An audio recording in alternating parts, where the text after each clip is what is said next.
Friday morning in Sardinia has delivered an absolute plethora of accidents and incidents, all of them, sadly, right here in M Sport. Let's waste no time and go and talk to Rich Milner, the man who knows. Yeah, quite a frantic 2 minutes, really.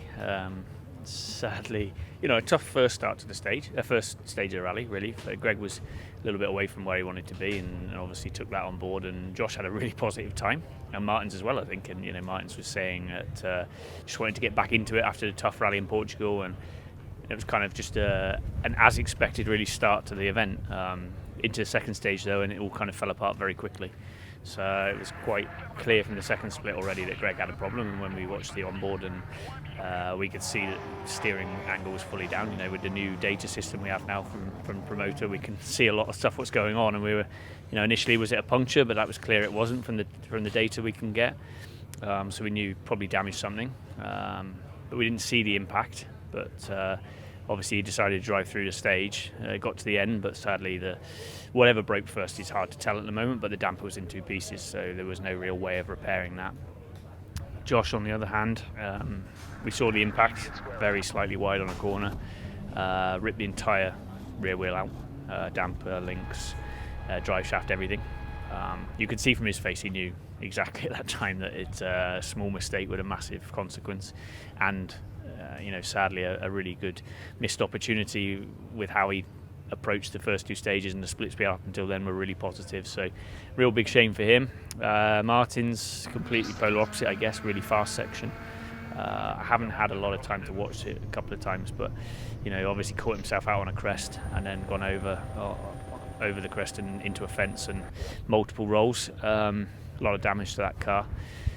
So yeah, I think I have had a stage in the past, maybe Mexico or somewhere, where we lost a lot of cars in one stage, but not for a long time. And it's a really hard one to take. It makes you a bit emotional about everything, because everybody's put so much effort into this that people, we talk about a lot, people don't see. Engineers, when a lot of the engineers did Portugal Rally, didn't go home, went to Sardinia for 5 days to do tests. Went home for 3 days, but were in the workshop prepping the cars. And the other ones went back out from the workshop to do engineers recce and the genuine recce for the rally. You're just doing so much in between, and this calendar is brutal now with the events every 3 weeks. I just feel sorry for them. They put so much effort into it. We're just trying to do our best with what we got. We're trying to find that balance between pushing, getting better results, and getting finishes, which is a really hard one to do. And sadly this morning it's not gone our way. You talked about 2 minutes there. Just take us inside your command centre, and everything's good, you're watching the splits, it's all good, and within 2 minutes you've lost 3 out of 4 cars. Just walk us through the atmosphere and the feeling in that room. Yeah, it was a funny one this morning. I actually had an important meeting I had to go to, which was as that stage was happening. So I was following the splits still and saw that Greg dropped 21 seconds second split, so I went in to have a look and see what was going on. It was clear that was a problem. So then you're a little bit disappointed, but you're like, okay, still going, maybe you can fix it, let's see. Going to lose a lot of time, but we've still got 2 other cars here this weekend, 2 guys that very confident in as well. So then I went to my meeting. On the way to my meeting I got another message that said Josh stopped. I was like, oh my god. But we didn't have anything to see at that point, couldn't see it. And literally as I sat down at the table, I got another message that said Martin's on his roof stopped. So you look back now, you could say it's quite amusing, but at the time it's just, I wasn't angry. It's just so disappointing that one after another. I'll be fine. We'll get on with it. We'll get over it. We've had tough days before. We'll have tough days again. But I do really feel for everybody that puts so much effort into it that is not seen behind the scenes, and how much people devote to this. We're all doing the best we possibly can, but like I said, sadly some days it's just against you.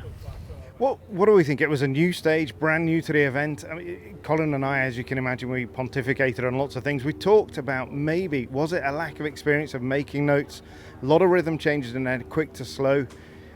They were reasonably inexperienced drivers that had the moments this morning. Yeah, I spoke with the guys a little bit before the rally, and they did say how complicated it is, but Sardinia does this. Sardinia is actually quite high speed. It's really loose, it's narrow, it's very technical, and literally no room for error. You go on the grass, There's either a stone wall hidden in there or a rock that isn't going to move, and I think that's what's caught certainly 2 of the 3 out this morning. I would say that they all know the mistakes they've made, but sometimes I think you can tell them, and we did talk about it, said you've got to be very precise on these stages.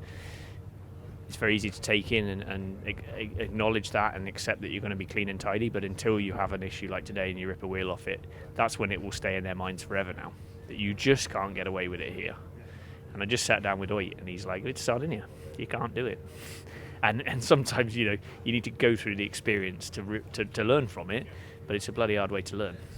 Yeah, your heart really does go out to Rich and the whole team. As he said, everybody works so hard to get these 4 cars here and to get them running. Let's see what happens tomorrow. Tomorrow is another day. But let's get back to the leaderboard. Adrian Formeau leads the event by 2.9 seconds from his Hyundai teammate Thierry Neuville. Third, Sébastien Ogier is the first of the Toyota GR Yaris's. Oit Tanak is in 4th place, just 9 seconds off the lead. As expected, it has been a remarkably tough morning here in Sardinia. Also, as predicted, Hyundai going very well. 6 out of 7 victories here coming into this event. Adrian Formeau leads from Thierry Neuville. Let's go and catch up with our rally leader. Adrian, when we saw you this morning, you talked about making the most of the road position. My goodness me, you did that. But tell me how difficult it was to judge the pace out there this morning. Well, it was quite difficult, to be fair, on the first 2 stages. It was really narrow, there was rocks a bit, the grip was changing quite a lot.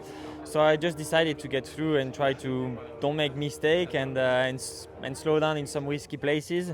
But then the last one, I knew it really well. It's the stage that I know, so then I push a bit more and I'm happy with the time. There was a bit of debate about tyre choice. It looked like maybe the softs worked for those early on in the stage, but you went with softs, didn't you, predominantly in that stage? Was that the right choice? Well, I think we did the fastest time, so it could be the right choice. Yeah. The push clearly came in that last stage. We've had a look at your car, we've had a look at the rear tyres. There's a big gouge out of one rim, the other rim's got damage to it. There was lots of potential jeopardy out there, wasn't there? It was difficult to avoid. There was a lot of loose rocks middle of the road, so I did avoid some. Then it pushed me out of the lines, etc. So not easy. But yeah, the rims are quite square now, so yeah, there was a lot of damage on the rim, but tires are okay. So that's the main thing. As long as we have pressure, I'm happy. We believe maybe you led in Japan for a short time on Rally Japan, but you're leading after 3 difficult stages. What's the feeling like, leading a rally, top of the timesheets? How does it feel? Well, it feels good. To be fair, in Portugal it was only 2:10, so it was quite similar. But for sure to be leading now, it's good. But I want to be leading for the full rally, not only for one loop. That's it then, very tough morning for M Sport. Still 3 more stages and 60 kilometres to go. Whose afternoon is it going to be? Hyundai's, Toyota. Stay tuned to dirtfish.com. We'll give you all of the answers.